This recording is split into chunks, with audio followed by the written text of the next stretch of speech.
Okay, अगला जो हमारा टॉपिक है that's names of the land. Two of the words we often use for our country are India and Bharat. हमारी जो country है इंडिया, उसके दो नाम हैं, आपको पता ही होगा, इंडिया एंड भारत। अब ये इंडिया वर्ड कहाँ से आया है? इंडिया वर्ड एक्चुअली आया है रिवर इंडस से, जिसको संस्कृत में सिंधु कहते थे। एक्चुअली हुआ क्या, चलिए मैप में देखते हैं।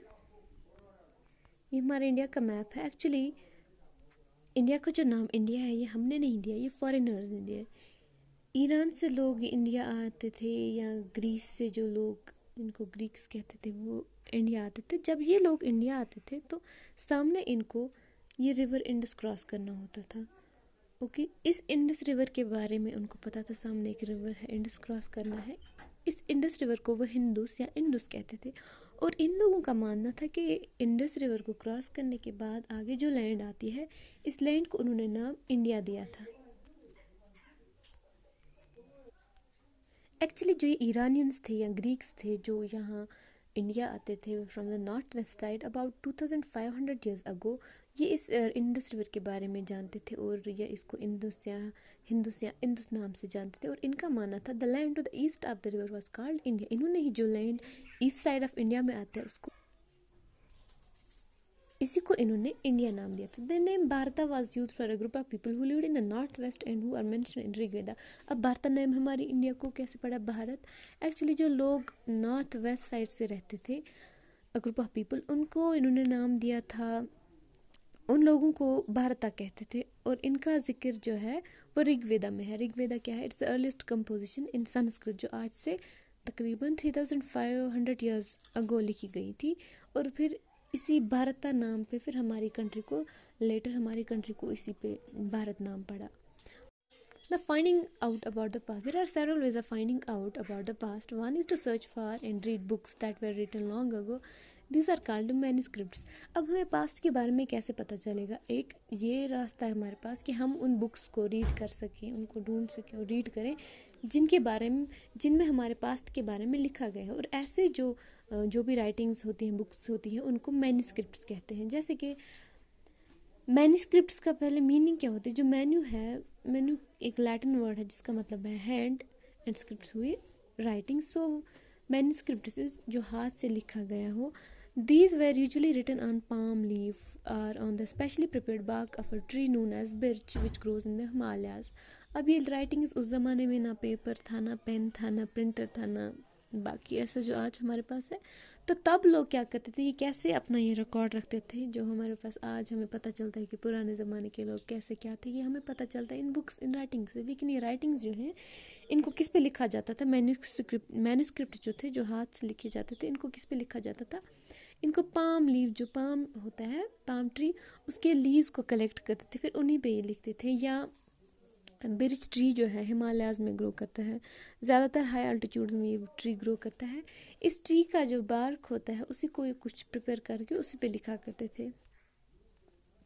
ओके, ये जो आप सामने देख रहे हो पिक्चर, ये क्या है? एक्चुअली ये पाम लीव्स हैं। ये एक लीफ है, ये एक लीफ है। इन लीव्स को क्या करते हैं? पाम लीफ को लाते हैं और उनको कुछ ऐसे प्रिपेयर करते हैं, फिर उन्हीं पे ही लिखते थे। और ये जो आप सामने देख रहे हैं, these are the birch trees, जो हिमालयन एरियाज में ग्रो करते हैं। ये एक बिर्च ट्री है, इसी का जो बार्क है उसको स्पेशली प्रिपेयर करके इसी बार्क पे वो लिखा करते थे। जैसे ये देखिए, ये जो आप देख रहे हो ये एक बिर्च ट्री का बार्क है। इसके जो ये आप देख सकते हो यहाँ पे इसका बार्क है in the form of sheets, ये आप देख सकते हो ना, in the form of sheets से उठता था, और इसी को फिर प्रिपेयर करके इसी के ऊपर ही लिखा करते थे। ओके,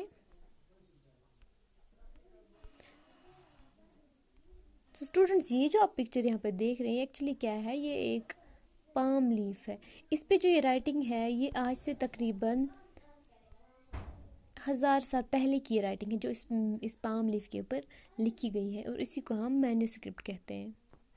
ये एक मैन्यूस्क्रिप्ट है। होता क्या था? Over the years many manuscripts were eaten by away by insects, some were destroyed. अब क्योंकि ये प्लांट के पार्ट थे, लीफ पे लिखते थे या बार्क पे लिखते थे, तो इंसेक्ट्स इनको डिस्ट्रॉय कर देते थे। तो बहुत सारे जो मैन्यूस्क्रिप्ट्स हैं वो डिस्ट्रॉय हो गए, इन्होंने खा लिए, ख़राब हो गए।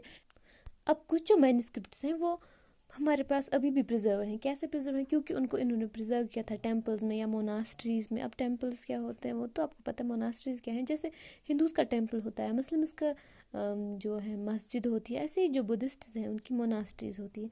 सो इन्हीं जगहों पे इन मैन्यूस्क्रिप्ट्स को जो है प्रिजर्व करके रखा गया था, और इसीलिए हमें जो आज भी मिलती हैं यही कुछ मैन्यूस्क्रिप्ट्स हैं।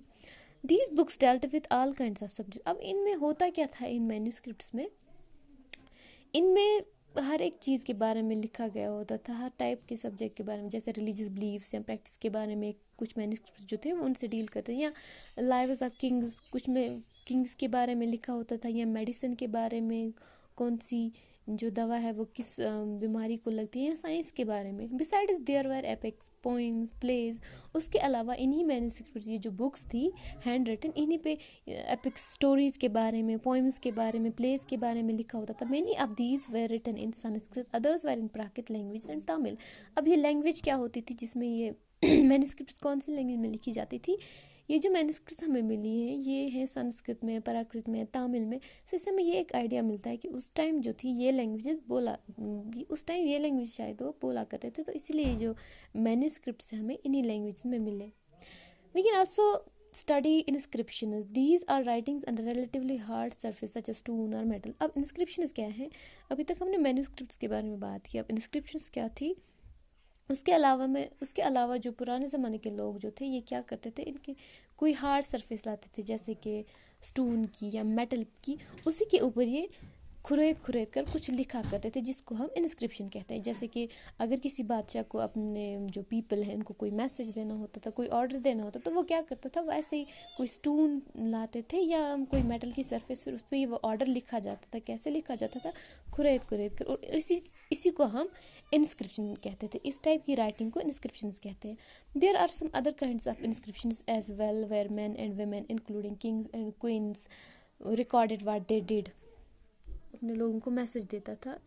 इनके अलावा जो थे बाकी लोग जो थे मैन और women including kings and queen's, वो भी रिकॉर्ड रखते थे, जो भी चीज़ें वो करते थे उसका वह रिकॉर्ड रखते थे in the form of inscription. ऐसे ही किसी मेटल या स्टोन की सरफेस पे लिखा जाता था। For example Kings kept records of victories in battle. जैसे कि बादशाह अपने जो भी वो काम करता था, कोई बैटल लड़ता था, उसमें अगर उन्होंने जीत पाई होती थी तो वो अपना एक रिकॉर्ड रखते थे in the form of inscription. जैसे कि हमें भी ये जो नीचे आप देख रहे हो ये फोटोग्राफ, ये भी एक इंस्क्रिप्शन है। An old inscription, this inscription dates to about 250 years ago. ये कितनी पुरानी है? आज से तकरीबन 2250 साल पुरानी। And is found in Kandahar, present Afghanistan. ये कहाँ मिला हमें? कंधार, जो कि आज के डेट में ये अफगानिस्तान में ये एरिया पड़ता है। It was written on the orders of a ruler named Ashoka. Ashoka ने जो है कुछ ऑर्डर दिया था, जो कि ये जो हमें मिला ये अशोका का हमें मिला है एक ऑर्डर।